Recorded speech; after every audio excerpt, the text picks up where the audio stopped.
Last week we covered the 10 best bosses in the Souls series, but today it's time to go over those that drop the bag entirely to provide messy, frustrating and outright unenjoyable experiences. These are the lowest lows in FromSoft's catalogue. Dear God, I despise this stupid, decaying, shriveled prune of a man. Seriously, what is his problem? His moveset is passable, but the fight presents you with two options. Combo him into a corner and trivialise the fight, or try to fight him properly and get one shot by the cool beyond. It just sucks. I actually like having to trap him and think it makes the fight far more memorable, but on repeated attempts it just becomes annoying. He's not as despicably awful as the lower entries, but man, I really wish this fight didn't exist.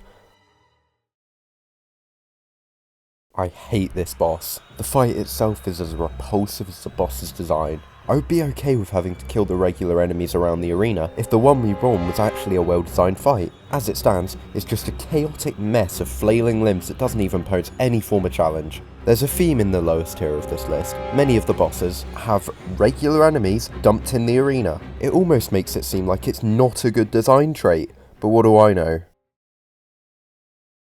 I know for a fact this list is going to make the Dark Souls 1 fans mad at me, but it's undeniable that Sif just isn't a very good boss. His run back is egregiously long, covers a whole area in the Crystal Caves, and makes even fighting him tedious every time. Pair with that Sif's bland move pool and unengaging combat, and this is a boss that absolutely deserves to be in the bottom 10.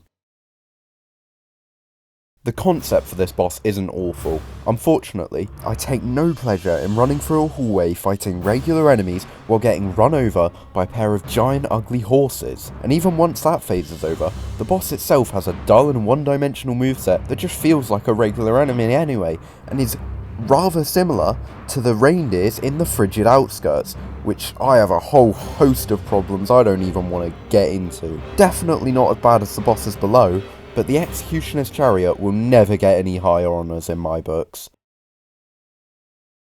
I honestly don't mean to give Dark Souls 2 a bad rap. I do enjoy the game, but I'm not going to try and deny just how awful some of its bosses are. The Belfry Gargoyles are essentially just a worse take on the Bell Gargoyles from the original Dark Souls, a boss which is so many times better. The Gargoyles are either incredibly easy or incredibly difficult depending on when you fight them, but whenever you encounter them it's an incredibly dry and frustrating fight. Nothing about this boss stands out, and I can't even name a single aspect of the experience I enjoy.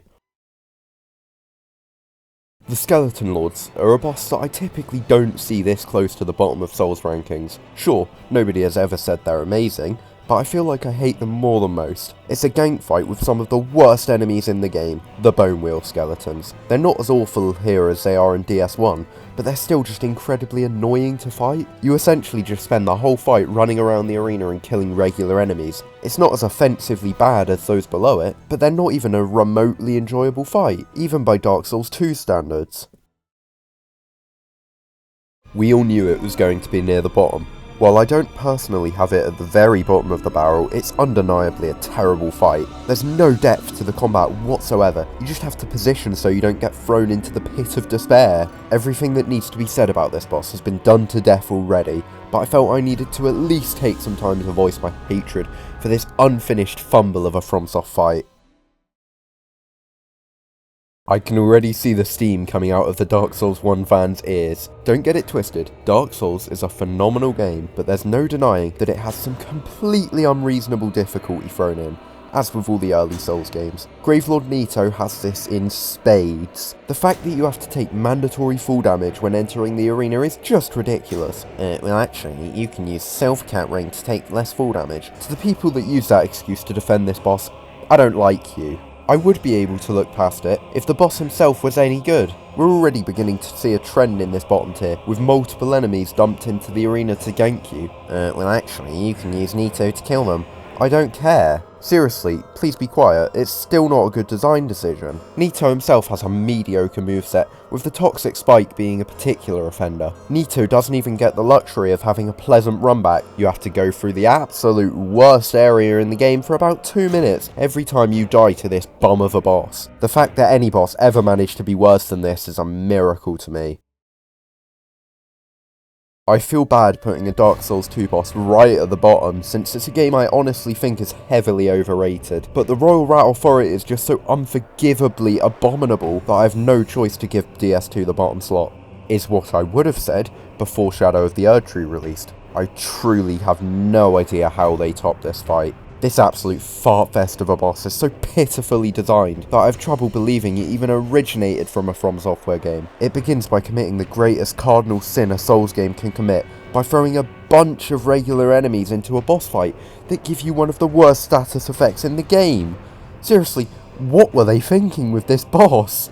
I don't understand. It's not even as if the main boss itself is good. Even on its own it would probably be in the bottom tier. It's just a worse version of Sif, with DS2's trademark janky hitboxes, an uninteresting moveset, and a healthy helping of crappy camera to boot. I don't even want to talk about this unfathomably terrible boss anymore, so let's just move from one awful encounter to our final one. Where do I even start with this utterly miserable excuse for a boss fight? It ticks every box for detestable Soulsborne bosses. Janky and difficult to read moveset, status effect that instantly kills the player and takes the skill out of the encounter entirely, and a bunch of regular enemies mindlessly thrown into the arena to gank the player. What's worse, it's a reused boss that doesn't even have a role in the story, and not just a reuse of a random field boss, but the introductory Remembrance boss. The true Divine Beast is a far better boss, but the one in Rao Ruins does everything wrong, and has absolutely nothing to redeem the fight. I never thought Soulsborne's biggest and best DLC would have the worst boss in the series, but there isn't a fight that frustrates me at how unforgivably awful it is as much as this. It truly is the lowest low of the Soulsborne series. Well, besides the frigid outskirts, of course. While From Software largely excel in the field of boss design, today we had to cover the unfortunate instances where they failed completely to provide an engaging gameplay experience. I hope you enjoyed this upload, and will like and subscribe for more like this in the future. I think next week's upload will branch away from Souls before returning to it the week after. Since it's the end of the year, I figured I'd do a video ranking every game I played in 2024, but feel free to leave your thoughts and feedback in the comments.